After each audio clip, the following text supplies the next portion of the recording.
your morality is going to be purely based on the amount of calories you have. You are not moral because you're special and good. You're moral because you can afford to be. It's a luxury you have. You feel good to be moral. There's literally organs that reward you. There's like, here, have some serotonin.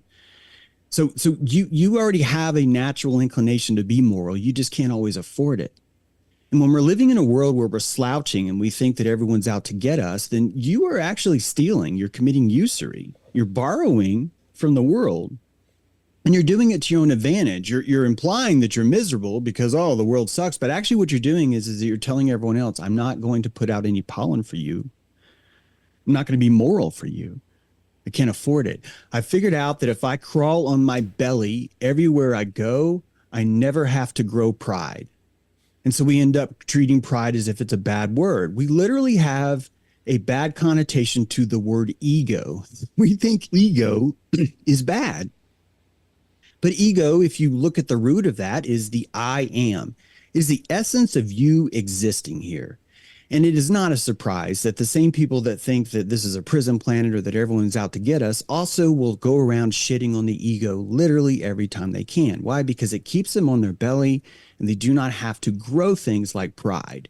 Pride is a kind of flower. It will not grow when you're crawling on your belly.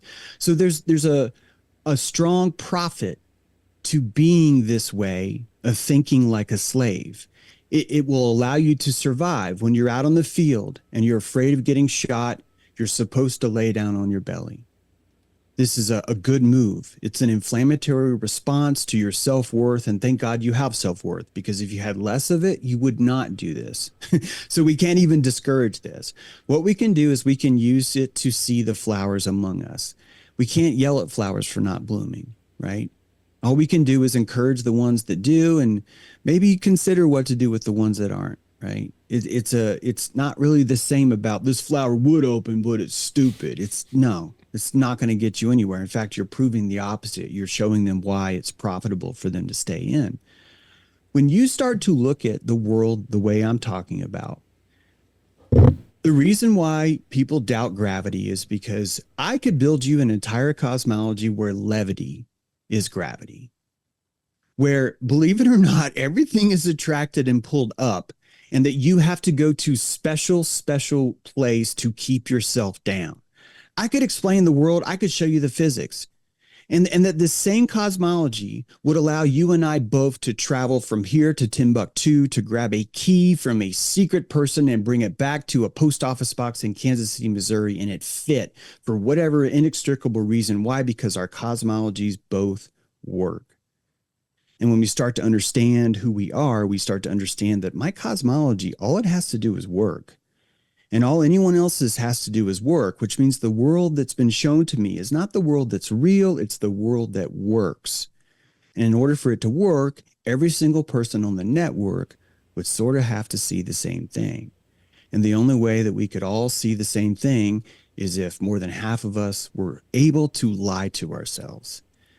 Under the matrix of lying, under the melanin of lying, this is an actual chemical that we have in our body. The ability to absorb light is melanin. It's the ability to absorb electrical information and hide it from the world. It's a liquid black hole in our skin. And that we're able to absorb the truth of the world so we can have a coexisting multiplayer role-playing game with everyone else, but we're all seeing the same picture because I'm lying to myself about 85% of it, and you're lying to yourself about 68% of it, right? And so whatever vista we're at, we're always going to be on the same network precisely because we lie to ourselves. This is why there's not a commandment in the Bible that says thou shalt not lie. I'm waiting for people to be, oh my God, yes, there is. I'm looking it up. And no, it's not. There's a commandment that says thou shalt not bear false witness against thy neighbor. This is not lying. The 10 Commandments do not tell you cannot lie to yourself, because you have to lie to yourself to exist in this world because of the network, the coexistence of it. My parents think professional wrestling is real. I'm sorry. My parents think politics, Washington, is real. My grandfather thought professional wrestling is real. So you're watching this state where people are able to open their eyes and see the truth more, but it takes a while for the flower to bloom, because the entire life is the closing and the opening of the flower. The life isn't an open flower, right? It's the entire thing. So we have to love that process. We have to enjoy that process in our garden, even when it's our parents, even when it's our neighbors, even when it's our family, right? That's just like, you are freaking crazy. Why are you saying that stuff? It's like, I'm saying that stuff because it's what I see. And you are calling me crazy because it's the only way you can be on the same network as me, right? So the word conspiracy theory is actually a social glue. It's literally the glue that's keeping us together, that you're able to have a conversation with me because you get to put up an epidermis in your mind that says, this guy's a conspiracy theorist. So you've separated your world from mine inside this saran wrap of conspiracy, and now you're safe.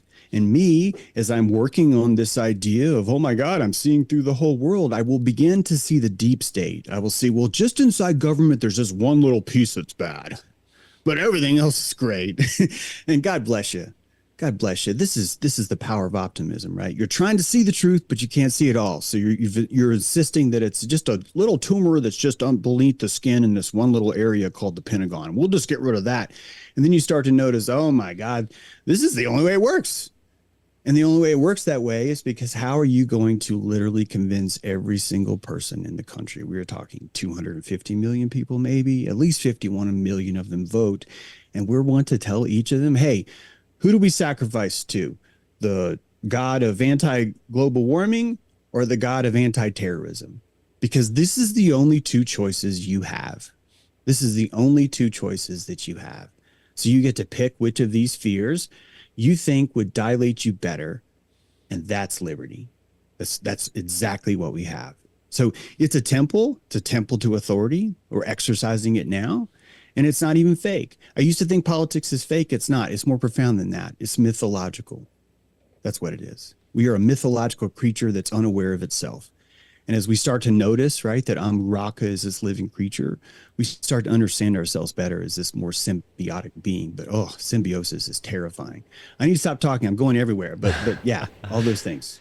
No, you're going everywhere with precision and helping reframe the context through which we've been taught to see the world. And I really love this idea that, it's more of like a snowball symbiosis where everything's going down the hill, but they're all kind of working in concert to keep the roll going down the hill, and maybe not even realizing that as they're bumping into each other and moving each other about, that they're kind of helping each other get down the hill. But let's begin to reframe technology and AI if we can, because I think society and human consciousness, this is like that first layer of matrix that you just helped us kind of understand. And correct me if I'm wrong, but this AI is kind of like a layer over that. Would you agree, or do you think we're just opening up to that perception, and it's just now it's a new perception that's dilated in with the rest? Yeah.